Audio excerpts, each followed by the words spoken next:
Okay, good morning, everyone. Thank you for joining us. Today I am here with the lovely and enigmatic Wulfing von Rohr. Good morning. Good morning. Thank you for joining us. And to start, Wulfing is I think, a very interesting person who has done so much. Is an author, a speaker, TV person, a researcher, a bit of a rebel. When it comes to everything to do with energetic work, spiritual work, a course organizer, and just a vast of information. That would be right. Thank you. That is true. I mean, I did publish more than 100 books. 1/3 as a co-author, 2/3 as an author myself.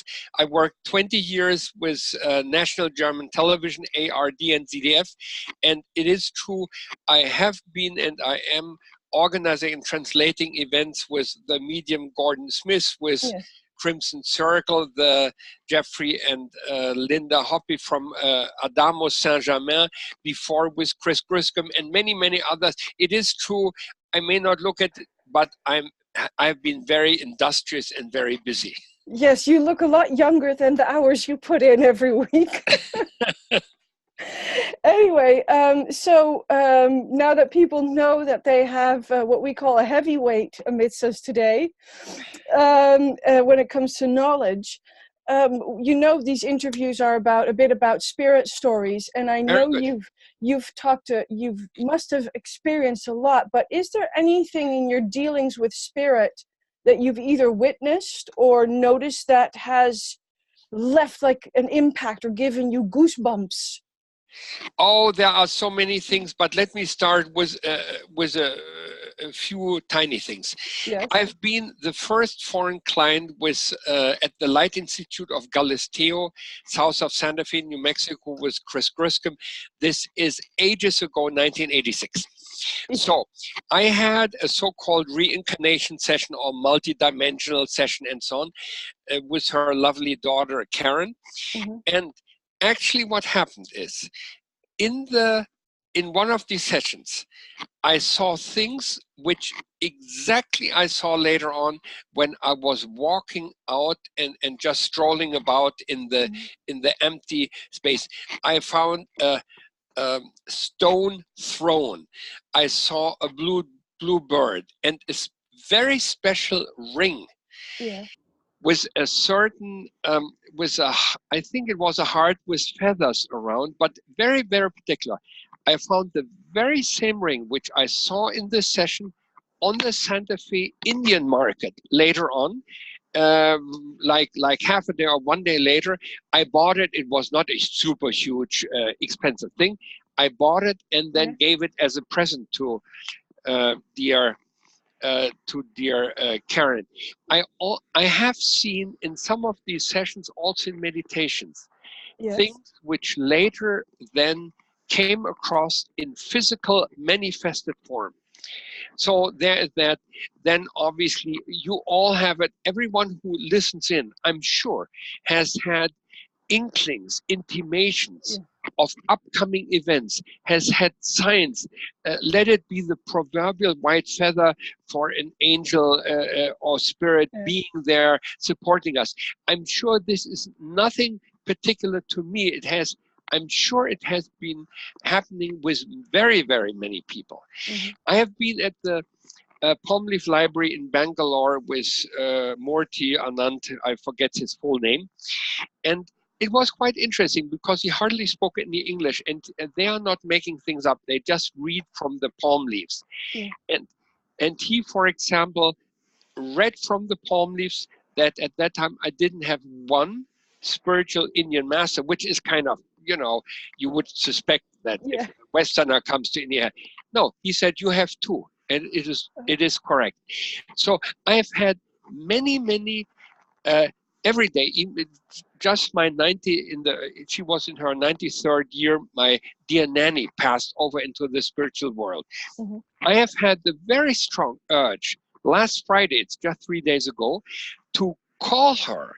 I finally got her on the phone. She was very feeble and so on. The next day, on Saturday, I didn't make connection with her for some reason. And then when I was asked, don't you want to call her on Sunday? I said, no, it's not necessary. And I heard that she was gone over from Saturday to Sunday. So, I mean, I am, and she was in her 93rd year, and we had a very loving connection. So I'm sure everyone else has it too. We need to listen more often to these soft voices, to these inner intimations. Yes, I agree. And first of all, of course, sorry for your loss. No, she's very happy. Yes, of course she is. Actually, she's very happy together with her sister Grete, with her father who used to be a baker and then worked for the railway, with her mother who was stitching and I don't know the English word, certain things, klöppeln and so on. No, she's very happy with Paul and Clara Kuttig, with Lore Kretschmer, with Greta, Gerda Lau. There have been so many. No, I'm very happy for her. Yes, I can understand. She was partially paralyzed. She loved to read all her life, and when she couldn't read anymore, I gave her a CD player so she could listen to audiobooks, but that didn't work technically so well. No, she is well. This is Diana, you are a medium yourself, so you know about that. But so many people, when they start being introduced to mediumship, when even with all the doubts and questions one have, and they are totally legitimate, one realizes there is a different level, and this different level, even if I don't need to believe in it, I just give it some space, some room to present itself with certain little impulses. And then slowly our trust builds up. Yes, there is spirit. Yes, there's another level. So how was it that when you first got into the believing of spirit, because you've been working with Bach remedies, you actually introduced it to Germany, so you've been doing all this for quite some time, what people would call the esoteric or whatever, or natural remedies. But how did you, what made you begin to interest in life after death and connecting with spirit? Dear Diana, my physical life is 70 years. I'm in my 71st year now. Yes. But I started when I was even a student in Berlin, long time ago. I listened to comparative religions. I was interested in various other religions, and that was before this absurd perverted religion thing where fundamentalists kill each other and so on. So it has nothing to do with that. I was interested in what is beyond. I can even tell you the first time when I realized something about that. I was 15 or 16, and I looked up into the evening sky or the night sky and thought, I wonder what is up there and behind there. This is what I remember. I was 15 or 16. When I was 12 around, I was, by the way, once an exchange student in Bushey at the Royal Masonic School. It's now near Watford in England, and it is long time ago. So and I never understood cricket anyway, so I watched this. But anyway, at that age, I once woke up after a night hike with our pupils, or young people. I was at a boarding school. I obviously had popped 20, 30 or whatever pills, which I had. And it was, I would say today, it was an ineffective way to get out of this life. It was an attempted suicide. But I mean, I'm trying to say it in a joking way. I mean, I woke up in the hospital, and and the funny thing was, my parents never mentioned one critical word. Nothing was ever. And you can see it still, because I chipped my teeth falling down full of all this against them. Okay. Anyway, then my parents died together with my younger sister and my older brother in a car crash in 1966. I was 17. So if you look at it, so there is the little boy who, when he was very small, had nightmares thinking some gray walls came popping in, or he was falling through. Waking up at 3 or 4 o'clock in the morning wanting to go on the swing because I was hyperactive. Of course I couldn't. I'm the 8th out of 9 children, and you cannot get up into the garden and go on the swing because it's too loud. Then being in the boarding school, not knowing what is happening in this life, doing this weird thing with the pills, then later on looking up in the sky, then later on the parents just dropping out of sight, and brother and sister, and now being on my own more or less, because I'm the youngest surviving children I was. And so what was it? I started with first with law, and then with journalism, TV journalism. I worked 20 years in that. But parallel to that, I was always open. And one of the decisive things I do remember, it was in 1975, I think. I sat down, because I was not religious, and I'm still not religious in the actual sense of the word. And I sat down. Herr, wenn es dich gibt, will ich zu dir kommen. I sat down 5 or 10 minutes at a time and said, Lord, if you exist, I want to come to you. So it was not a prayer. I was not being very pious, or anything like this. Yeah. This was not it. And then things started happening. I started to smell fragrances. So I thought, okay, I'm imagining it. So I made sure that in my little apartment, I put blankets in front of the doors and windows to be sure. And I didn't have flowers in my, to be sure. Then I also start to see some lights and colors. So I made sure that I did my thing, a little meditation. I mean, not hours and hours, that I did it, and it was totally pitch dark and so on. So I realized something there. Later on, by the way, I was in Indian ashrams and with gurus, various gurus. I'm not anymore, but I'm grateful for everything I learned with everyone in life. And actually, I was sitting for meditation. I didn't say meditate. I was sitting for meditation at times for 8 or 10 hours. Yes. So even though I'm hyperactive, I do know what it means to be. Yes, for 8 to 10 hours, you must know.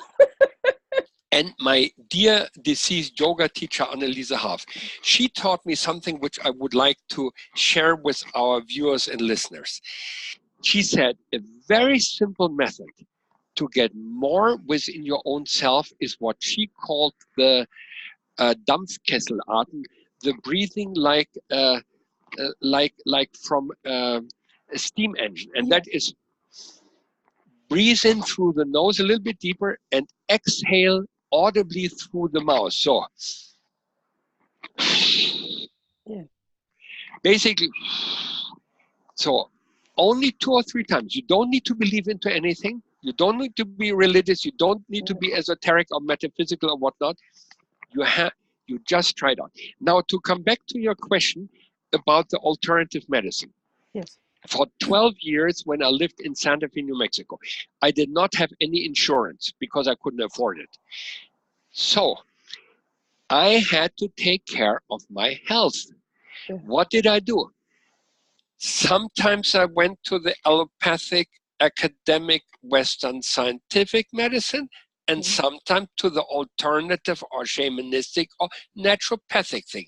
Yeah. I chose what I felt was good for the time, for the cause, for the circumstance. I'm not against any type of medicine. I am against animal testing and so on, of course.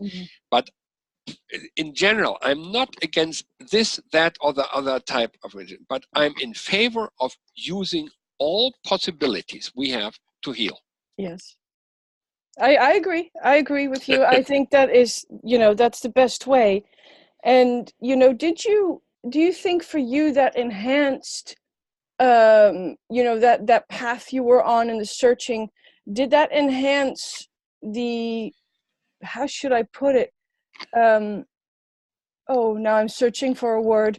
Did that enhance your ability, or not even your ability, but the knowledge and the comfort, awareness of? Not really, to be honest, Diana, I'm a person, I don't think that I'm a medium. I'm intuitive, yes, but I'm not a medium. Mm-hmm. I do not see auras. I do not sense whatever. I do know, I don't know if you in Great Britain ever have heard of Gay Moore. Gay Moore, British medium. Okay. Yes. I was with television. I went to Basel.